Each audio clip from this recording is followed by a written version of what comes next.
سارا قرآن آپ تلاوت کر لیجئے، کہیں پر یہ لفظ نہیں آئے گا کہ نماز پڑھو. ہر جگہ جو حکم ہے وہ ہے اقیموا الصلاۃ، نماز قائم کرو. نماز پڑھنے کا لفظ نہیں ہے، نماز قائم کرنے کا حکم. قائم کرنے کے کیا معنی ہے؟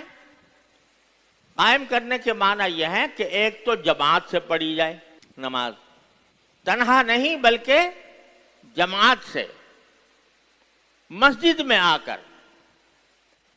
یہ جماعت کی نماز یعنی مسجد میں آ کر جماعت سے نماز ادا کرنا مردوں کے لیے یہ تقریباً واجب ہے. سنت مؤکدہ فقہاء کرام فرماتے ہیں، ذرا ہمارے لیے تھوڑی سی نرم الفاظ استعمال کیے ہیں فقہاء کرام نے کہ سنت مؤکدہ قریب بواجب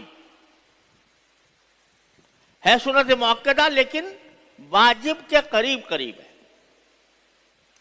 یعنی بلا عذر جماعت کی نماز چھوڑنا اور گھر میں پڑھ لینا مردوں کے لیے یہ گناہ ہے. اور اس سے نماز کا فریضہ تو چاہے سر سے اتر گیا لیکن جماعت ترک کرنے کا گناہ ہوگا.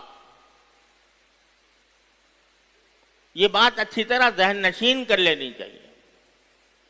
بلکہ بعض فقہاء کرام نے یہ فرمایا کہ تنہا نماز پڑھنا، گھر میں نماز پڑھنا تنہا، یہ ادائے قاصر ہے.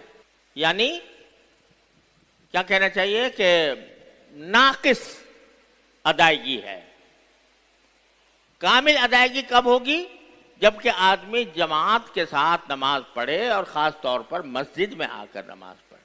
تو نماز قائم کرنے کا پہلا تقاضا یہ ہے کہ نماز با جماعت ادا کی جائے. اور اگر گھر میں پڑھے گا تو چاہے فریضہ سر سے اتر گیا لیکن ترک جماعت کا گنہگار ہوگا.